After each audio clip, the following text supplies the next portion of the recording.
Ustaz, bagaimana pendapat Ustaz tentang demo umat Islam untuk proses pengadilan Ahok? Sesungguhnya gini, kita bagi menjadi beberapa item terperinci. Jangan menyikapi satu masalah dari satu pendapat dan satu pembahasan, tetapi kita harus membagi menurut pendapat-pendapat sesuai dengan perincian yang ada. Apabila kita hidup pada satu negara yang telah menjalankan kitabullah dan sunnah menjadi rujukan hukumnya dan sistemnya, tidak boleh seseorang itu melakukan demo, karena bukan cara itu untuk memberikan nasihat kepada para pemimpin apabila mereka telah menjalankan kitabullah dan sunnah. Tetapi walaupun hal ini disampaikan oleh para ahlul ilmi, bukan berarti pendapat ini berdiri sendiri.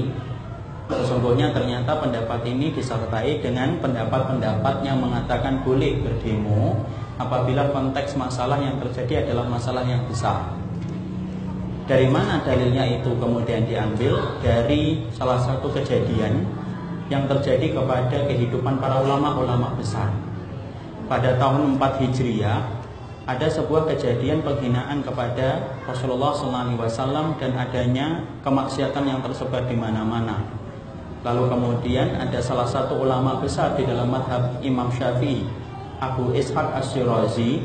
Itu kemudian beliau mengadakan demonstrasi, mengajak seluruh komponen masyarakat untuk menyampaikan keberatan mereka terhadap praktek kemaksiatan yang menyebar. Dan kemudian mereka meminta supaya kemaksiatan itu ditutup dan tidak diberikan kembali akses dan tidak diberikan fasilitas. Dan sesungguhnya demo itu dilakukan oleh seorang ulama besar dalam madhabnya Imam Syafi'i, Abu Ishaq Ash-Shirazi.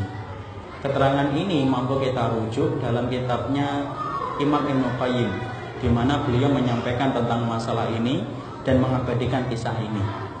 Dan kisah ini pun kemudian terulang kembali pada zaman Imam Ibnu Taimiyah rahimahullah ta'ala.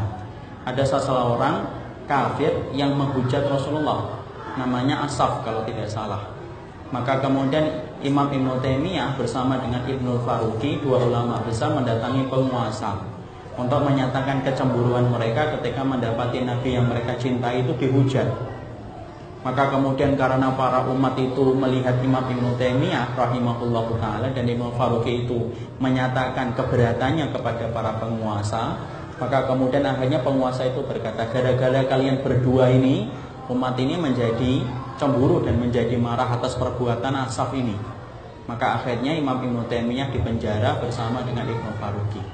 Tapi kemudian akhirnya keberatan yang disampaikan oleh Ibnu Taimiyah bersama para pengikutnya menjadikan Asaf ini ketakutan dan akhirnya dia masuk Islam. Maka kemudian sampai ketika dia sudah masuk Islam, dia berusaha untuk meninggalkan kaum muslimin karena dia ketakutan dengan ancaman yang ada. Maka kemudian di tengah perjalanan dia ditemui oleh seorang muslim, dibunuh. Sampai lahirlah kitab yang disusun oleh Imam Ibnu Taimiyah, As-Sarimil Maslul ala Syatimir Rasul, pedang terhunus bagi orang yang berani untuk mencela Nabi SAW. Perbuatan ketika dibunuhnya Asaf tidak diingkari oleh Imam Ibnu Taimiyah rahimahullahu ta'ala. Dua kejadian ini menjadi rujukan bahwasanya diperbolehkan seseorang itu untuk melakukan demo selama ada kemaslahatan besar yang terjadi dengan adanya itu. Pertanyaan ini kemudian disampaikan kepada salah satu masyayikh yang kemudian mengajar di Ummul Qura, yaitu adalah Ad-Damiji.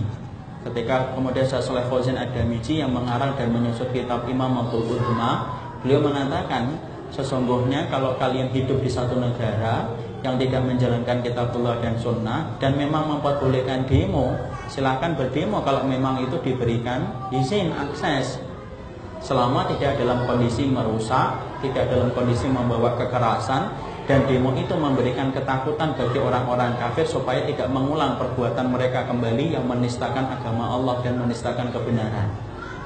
Itu ulama besar, Ad-Damiji ini ulama besar beliau. Maka kemudian disampaikan itu oleh beliau dan ini menjadi rujukan.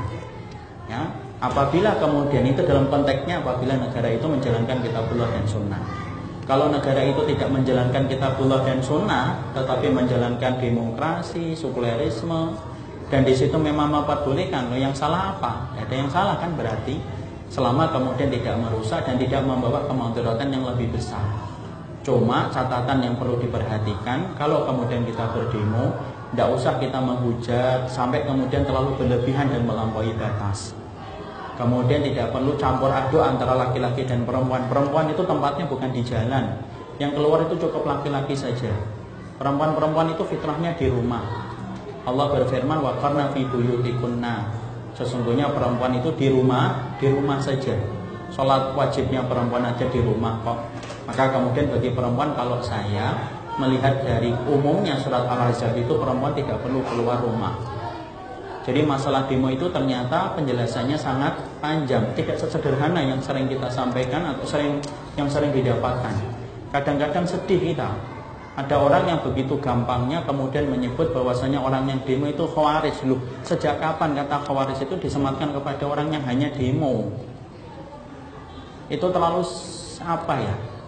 terlalu berani memvonis orang tanpa menakar pertimbangan ilmunya. Saya termasuk orang yang tidak terlalu suka dengan demo dan belum pernah ikut demo. Tapi khusus untuk masalah Ahok, maka sesungguhnya ini pertimbangannya sudah sangat berbeda.